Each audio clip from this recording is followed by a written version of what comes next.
నేను అది అయోధ్యలో వచ్చే వాళ్ళందరికీ నిత్యం అన్నదానం పెడుతున్నా, అన్నప్రసాదం ఇస్తున్నా. ఎవరు వచ్చినా కానీ ముందుగా నాకు ఇన్ఫామ్ చేస్తే వాళ్ళకి రెడీ చేసి పెడతా. ప్రస్తుతం 1000 మంది పైన వస్తున్నారు. మన తెలుగు వాళ్ళకి భోజనం దొరకదు అక్కడ, అందుకని అందరికీ ఉచితంగా పెడుతున్నా. ఇంతకుముందు రాముల వారికి 5 వెండి ఇటుకలు ఇచ్చాను శంకుస్థాపనకి. మోడీ గారు శంకుస్థాపన చేశారు కదా, నా అదృష్టం బాగుండి ఆ ఇటుకలతోనే శంకుస్థాపన చేశారు. దాని మీద ఇప్పుడు గుడి తయారైంది. తర్వాత రాముల వారికి బంగారు పాదుకలు చేయించా, వెండి పాదుకలు, బంగారు పాదుకలు. వెండి పాదుకలు తీసుకొని దేశం అంతా అన్ని దేవాలయాల్లో పూజలు చేయించా. బంగారు పాదుకలు తీసుకొని రాముల వారి అది రామేశ్వరం నుంచి అయోధ్య వరకు నడిచి వెళ్ళాను. అది కూడా రాముల వారు నడిచిన దారిలో వెళ్ళా, డైరెక్ట్ వెళ్ళిపోకుండా వెళ్ళి ఇప్పుడు అక్కడే స్థిరనివాసం ఉంటున్నాను. తర్వాత ఇప్పుడు ధనుసు చేయించా 14 కిలోలు. రాముల వారి వనవాసం 14 సంవత్సరాలు, అందుకని 14 కిలోలు చేసా. కిలో బంగారం, 13 కిలోలు వెండి. ఇది రాముల వారికి కోదండరాముడికి వచ్చే చేతిలో ఉంటుంది, ఫస్ట్ ఫ్లోర్లో వచ్చే రాముల వారి చేతిలో.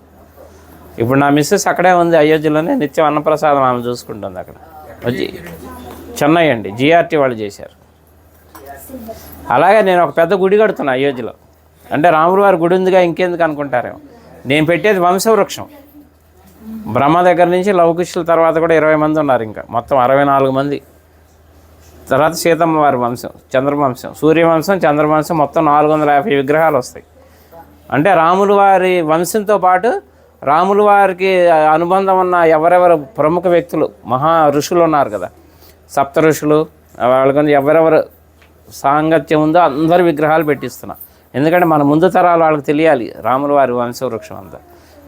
అందుకని శాశ్వతంగా ఉండాలని పెద్ద స్థలం కూడా తీసుకున్నాం, ఒక 5 ఎకరాలు. అక్కడ పెడుతున్నాను. 5 సంవత్సరాల ప్రాజెక్ట్, అది రెడీ చేస్తున్నా. అలాగే ఇప్పుడు అయోధ్యలో అంటే మన తెలుగు వాళ్ళ తరఫున నేనేం పని చేసినా తెలుగు వాళ్ళ తరఫున చేస్తాను. అయోధ్యలో వాల్మీకి ఎయిర్పోర్టు, ఇక నేను వెళ్తూ వస్తూ పోతూ ఉంటాను కాబట్టి 2-3 సార్లు చూశాను, కానీ నాకు ఎందుకో లోటుగా అనిపించింది. అక్కడ ఒక విగ్రహం పెట్టిద్దామని గవర్నమెంట్ అప్రోచ్ అయితే పర్మిషన్ ఇచ్చారు, సెంట్రల్ గవర్నమెంట్. 16 అడుగుల వాల్మీకి విగ్రహం పెడుతున్నాను. ఆ విగ్రహం కూడా రెడీ అయిపోతుంది ఇప్పుడు. అది కూడా ఎవరన్నా సహకరించినా కానీ తీసుకుంటున్నా. ఎందుకంటే భక్తి నాకు ఒక్కడికే కావాలని కాదు, పుణ్యం అందులో అందరినీ భాగస్వాములు చేయాలి, ఎందుకంటే దైవ కార్యం. అందుకని ఎవరన్నా చేస్తే వీళ్ళు ఉన్న వాళ్ళు చేయొచ్చు. అనుగ్రహం మొదలుపెట్టాను, వర్క్ జరుగుతుంది ఫాస్ట్గానే. మార్చి ఏప్రిల్లో విగ్రహ ప్రతిష్టాపన అయోధ్యలో. అట్లా అన్ని కార్యక్రమాలు మీరు ఎవరు ఎప్పుడు వచ్చినా కానీ నాకు చక్కగా నాకు ఫోన్ చేస్తే ముందుగా అన్ని ఏర్పాట్లు చేస్తారు. రూములు కావాలన్నా అక్కడ 48 రూములు కూడా కట్టబోతున్నాను. వచ్చేవాళ్ళు ఇప్పుడు ఉన్నాయి, ప్రస్తుతానికి 4-5 ఆశ్రమాలు తీసుకున్నాను, మన హ్యాండ్ ఓవర్లో ఉన్నాయి. ఎవరు వచ్చినా అకామిడేషన్ అది ఏర్పాటు చేస్తా అయోధ్యలో. నా నంబర్ కూడా నోట్ చేసుకోండి, 9550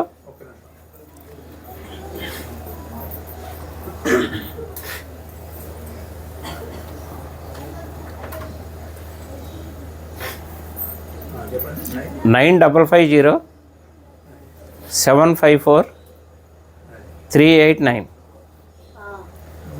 చల్లా శ్రీనివాస్ శాస్త్రి అయోధ్య అని పెట్టుకోండి.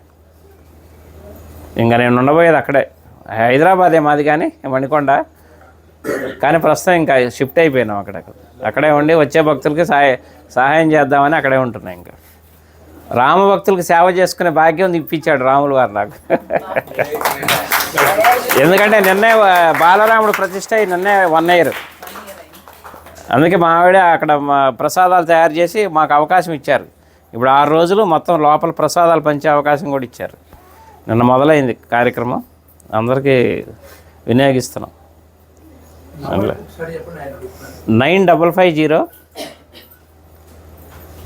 754 389.